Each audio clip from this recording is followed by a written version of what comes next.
Hey guys, welcome back to Mom with Chai channel. இன்றைக்கி வந்து ஒரு சிம்பிள் டே ரொட்டீன். எங்களோட ஒரு சண்டே வந்து எங்கேயுமே பிளான் பண்ணாத ஒரு நார்மலான டே ரொட்டீன் தான் வந்து இன்றைக்கி நீங்கள் வந்து பார்க்க போகிறீங்க. மார்னிங்கே வந்து ஒரு காஃபியோடு தான் வந்து டே வந்து ஸ்டார்ட் ஆகுச்சு. ஆக்சுவலாக சண்டேனாலே எல்லாருக்குமே தெரியும், ரொம்ப ஸ்லோவாக தான் டே வந்து மூவ் ஆகும். நான் வந்து சண்டே கொஞ்சம் வந்து ஆக்டிவாக இருக்கிற மாதிரி இருப்பேன். பட் இந்த சண்டே வந்து எல்லோரும் வந்து எழுந்ததே பார்த்திங்கன்னா 10 o'clock மேலே தான். சாய் வந்து டீ எல்லாம் குடிச்சிட்டு சாய் மில்க் பிஸ்கட்லாம் சாப்பிட்டு ஆக்டிவ் ஆகிட்டார். நான் வந்து சைக்கிள் ஓட்டணும் அப்படின்னு சொல்லி சரி என் ஹஸ்பண்ட் வந்து கொஞ்சம் நேரம் அவனுக்கு ஹெல்ப் பண்ணிக்கிட்டு இருந்தாங்க.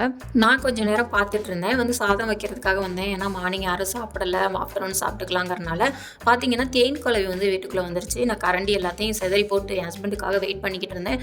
வந்தாங்கன்னா ஹெல்ப் பண்ணுவாங்களா அப்படின்னு சொல்லிட்டு அவங்க மொபைலும் எடுத்துகிட்டு போகல. கால் பண்ணிட்டு இருந்தால் வீட்டுக்குள்ளே தான் சவுண்ட் வந்துச்சு. சரி நானும் ரொம்ப நேரம் ட்ரை பண்ணிவிட்டு கிச்சனுக்குள்ளேயே போகலை.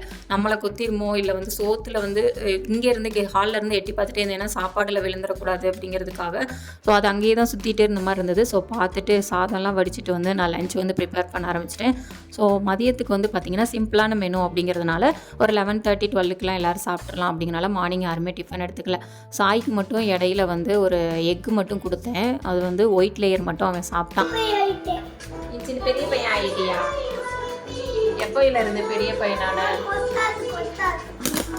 எப்பையில இருந்து பெரிய பையனான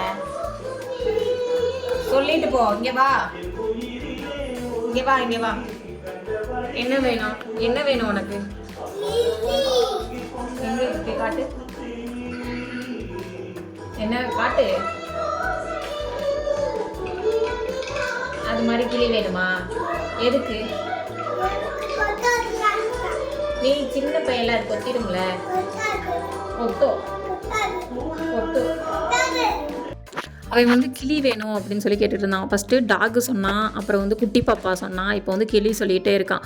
ஸோ கண்டினியூஸாக வந்து அவனை சமாதானப்படுத்துறதே இருந்தது. மொபைல் வந்து பார்த்திங்கன்னா ஒரு 5 minutes அவங்க அப்பா கொடுத்துருப்பாங்க போல். விளையாண்டுட்டு வந்திருக்கான், கொஞ்சம் நேரம் உள்ளே உட்கார வைப்போம் அப்படின்னு. ஸோ அதுக்குள்ளே இந்த பாடுபடுத்திட்டு இருந்தான். என்ன கிச்சனில் வேலையை பண்ண விடலை, வந்து தொல்லை பண்ணிட்டு இருந்தான். ஒரு வீடியோ காட்டி நீ கண்டிப்பாக பாரு, நீ பாரு என்னோட மொபைலை பாருன்னு சொல்லி டார்ச்சர் பண்ணிகிட்டே இருந்தான். ஸோ இது வந்து பார்த்திங்கன்னா நான் ஊர்லேருந்து மண்பானை வாங்கிட்டு வந்தேன்னு ஒரு ஷார்ட்ஸில் வந்து லென்த்தி வீடியோவில் காட்டுறேன் அப்படி ஏதோ சொல்லியிருப்பேன். ஆனால் என்னால் எடுத்து காட்டவே முடியலை. ஸோ இந்த 3 பாத்திரம் தான் வாங்கிட்டு வந்திருந்தேன். 400 சம்திங் வந்தது. நல்ல வெயிட்டாக நல்ல குவாலிட்டியான பாத்திரம், யூஸ் பண்ணுறதுக்கு ரொம்ப நல்லாயிருக்கு. சாதம் வச்சிடறேன் ஒரு பாத்திரத்தில், ஒரு பாத்திரத்தில் குழம்பு, ஒரு பாத்திரத்தில் கூட்டு. மேக்ஸிமம் வந்து மற்ற பாத்திரங்களை அவாய்ட் பண்ணிட்டேன். இப்போ மண் சட்டிகள் வந்து அதிகமாக யூஸ் பண்ண ஆரம்பிச்சிட்டேன். இதோட சீசனிங் கூட ஈஸி தான். ஆல்ரெடி நான் இன்னொரு லென்த்தி வீடியோவில் கூட ஷாப்பிங் வீடியோவில் கூட காட்டியிருப்பேன், நீங்கள் பார்த்துருக்கீங்களான்னு தெரியல. ஸோ இதுலேயும் சொல்கிறேன். நான் வந்து நார்மலான தண்ணியில் வந்து ஒரு 2 hours 3 hours ஊற போட்டுட்டு அதுக்கப்புறம் அரிசி களைஞ்ச தண்ணி, சோறு வடித்த தண்ணி எல்லாத்தையும் வந்து இந்த பாத்திரத்தெல்லாம் ஊற வச்சு ஒரு ஒன் டே ஃபுல்லாக வந்து ஊற விட்டுட்டேன். ஸோ அதுக்கப்புறம் பார்த்திங்கன்னா அதெல்லாம் நல்லா வாஷ் பண்ணி எடுத்துகிட்டு நல்லா தொடச்சி எடுத்து ஆயில் நல்லா எல்லா பக்கமும் நல்லா ராவி விட்டு அதில் வந்து கொஞ்சம் பெரிய ஆனியன் அதெல்லாம் வந்து போட்டு வதக்கி எடுத்து அதில் உள்ள டஸ்ட்லாம் போகிறதுக்காக ஆனியன்லாம் போட்டு வதக்கி எடுத்து அதை வந்து கீழே கொட்டிட்டேன். அப்படி தான் சீசனிங் பண்ணி செட் பண்ணேன். நல்லா இருக்குது. பாத்திரத்தில் வந்து சோறு சமைக்கிறதுக்கு, குழம்பு வைக்கிறதுக்கு எல்லாத்துக்குமே நல்லாயிருக்கு. டேஸ்ட்டும் நல்லாயிருக்கு. அன்றைக்கி மதியத்துக்கு வந்து நான் தயிர் சாதம் தான் பண்ணியிருந்தேன். தயிர் சாதம் வந்து சும்மா நார்மலாக வெங்காயம், தக்காளி, கடுகு, ஜீரகம், கருவேப்பிலலாம் போட்டு வதக்கிட்டு வெங்காயம் தக்காளி போட்டு வதக்கிட்டு அதில் ரைஸை கொட்டி ஃபஸ்ட்டு நல்லா வந்து பரட்டி விட்டுட்டு அதுக்கு மேலே வந்து தயிர் ஊற்றி நான் வந்து பரட்டி எடுத்தேன். என் ஹஸ்பண்டுக்கு வந்து பால் ஊற்றுனா அந்த பால் வாடை வந்து அவங்களுக்கு பிடிக்காது. அது மட்டும் இல்லாமல் ரொம்ப வந்து கொலன்னு இருந்தாலும் அவங்களுக்கு பிடிக்காது.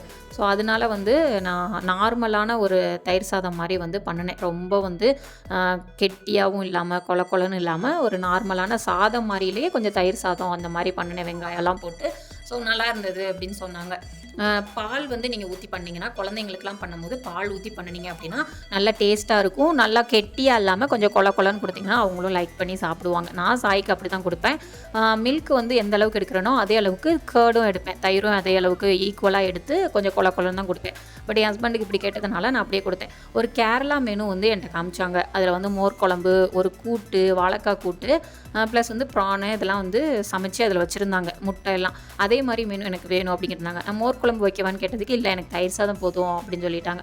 ஸோ அதனால் வந்து நான் தயிர் சாதம் பண்ணி கொடுத்தேன். ப்ரானுக்கு வந்து பார்த்தீங்கன்னா மசாலா ரொம்ப ஈஸி தான். மார்னிங்கே போட்டு வச்சுட்டதுனால நான் வீடியோ எடுக்கிறதுக்கு முன்னாடியே போட்டு ஃப்ரிட்ஜுக்குள்ளே வச்சிட்டேன். ரொம்ப சிம்பிளான மசாலா தான். நல்லா ரெட் கலர் வரணுங்கிறதுக்காக காஷ்மீரி சில்லி தூள் வந்து கொஞ்சம் அதிகமாக போட்டுட்டேன். நார்மல் சில்லி பவுடர் வீட்டில் யூஸ் பண்ணுற பவுடர் போட்டேன். ஜீரகத்தூள், பெப்பர் தூள், அப்புறம் கருவேப்பிலை போட்டு வதக்கி எடுத்தேன். அவ்வளோதான். என் ஹஸ்பண்ட் வந்து இந்த சாதம் கரெக்டாக ரெடி ஆகும்போது அவங்க வந்து கஞ்சியை வந்து கிச்சனில் பார்த்துட்டாங்க. நான் சொல்லலை அவங்க கஞ்சி குடிச்சிருவாங்க அப்படின்னு. இருந்தால் அதே சாப்பிட்ருவாங்க. சரி இன்னைக்கு இதை சாப்பிடட்டும் அப்படின்னு சொல்லலை. பார்த்தா அவங்க பார்த்துட்டாங்க. இல்லை எனக்கு கஞ்சி தான் வேணும் அப்படின்ட்டு பக்கத்தில் ஒரு கேரளா கடை இருக்கும், வடை சூப்பராக இருக்கும். ஸோ அங்கே வாங்கிட்டு வந்து அவங்க இல்லைண்ணா எனக்கு இது போதும், நான் லேட்டாக வந்து இந்த சாப்பாடு சாப்பிட்றேன் அப்படின்னு, தயிர் சாதம் சாப்பிட்றேன் அப்படின்ட்டு, ப்ரான் எல்லாம் அப்புறம் சாப்பிட்றேன்ட்டு அவங்க போயிட்டாங்க. நான் வந்து சாய்க்கும் கொடுத்துட்டு சாப்பிட்டுட்டு ஹீரா மண்டி வந்து பார்த்துக்கிட்டு இருந்தேன். ஸோ எனக்கு வந்து இந்த ஹீரா மண்டி வந்து ரொம்ப பிடிச்சிருந்தது. ஸ்டார்டிங் ஒரு சீரிஸ் பார்க்கலாம், நல்லா இருந்தால் கன்டினியூ பண்ணலாம் அப்படின்னு சொல்லிட்டு தான் நான் ஒரு எபிசோடு மட்டும் பார்க்கலாம் அப்படின்னு சொல்லிட்டு நான் ஆரம்பித்தேன்.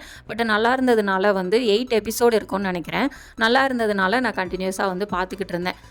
என் பையன் வந்து கொஞ்சம் தூங்க வச்சுட்டு நீ போய் தூங்குற அப்பா கூட அப்படின்னு சொல்லிட்டு நான் லைட்லாம் ஆஃப் பண்ணிட்டு கொஞ்சம் பீஸ்ஃபுல்லாக பார்க்கலாம் அப்படின்னு ஆரம்பித்தான். அவன் ஓடியே வந்துட்டான். இல்லை நான் அப்பா கூட நான் தூங்கலை அப்படின்னு சொல்லிட்டு. சரி லைட்டை போட்டுட்டான். சரி விளையாடுறான், நம்ம பார்ப்போம், நீ விளையாடு சாய், வண்டி ஓட்டி அம்மா பார்க்குறேன் அப்படின்னு சொல்லிட்டு பார்த்துக்கிட்டு இருந்தேன். அவன் வந்து டிஸ்டர்ப் பண்ண ஆரம்பிச்சிட்டான். அவன் வந்து முடிய போதுன்னு தெரிஞ்சுட்டு எனக்கு ஸ்விம்மிங் கிளாஸ் கூட்டு போங்க அப்படின்னு சொல்லி ரொம்ப அடம் பிடிக்க ஆரம்பிச்சிட்டான். அவங்க அப்பாவும் தூங்கி 1 hour ஆச்சு. சரி கூட்டு போகிறேன் வாங்க அப்படின்னு சொன்னாங்க. சரின்னு கிளம்பிட்டு சாய்க்கு வந்து ஸ்விம்மிங் கிளாஸ் போகணும். ஸோ என்ன பண்ணலாம் அப்படின்னு யோசிச்சப்போ கொஞ்சம் சாப்பாடெல்லாம் முடித்து கொஞ்சம் ஃப்ரீ ஆகிட்டோம். சரி கூட்டிகிட்டு தான் போவோமே அப்படின்னு சொல்லி வந்து ரெடியாக இருக்கோம். அவனும் வந்து இருக்கவே மாட்டான். ஸ்விம்மிங் கிளாஸ் போகணும் அப்படின்னு சொல்லிட்டு ஒரே அடம். சரி இன்றைக்கி எங்கேயும் வெளியே பிளான் பண்ணலை, அவனை ஸ்விம்மிங் கூப்பிட்டு போகலாம் அப்படிங்கிறதுக்காக ரெடியாக இருக்கும். அவங்க அப்பாவுக்காக வெயிட்டிங். அவங்க அப்பாவை மட்டும் கூட்டிகிட்டு போக சொன்னேன். பட் வந்து இவனை கொஞ்சம் ஹேண்டில் பண்ணால் நானும் வேணும் அப்படின்னு சொல்லிட்டாங்க.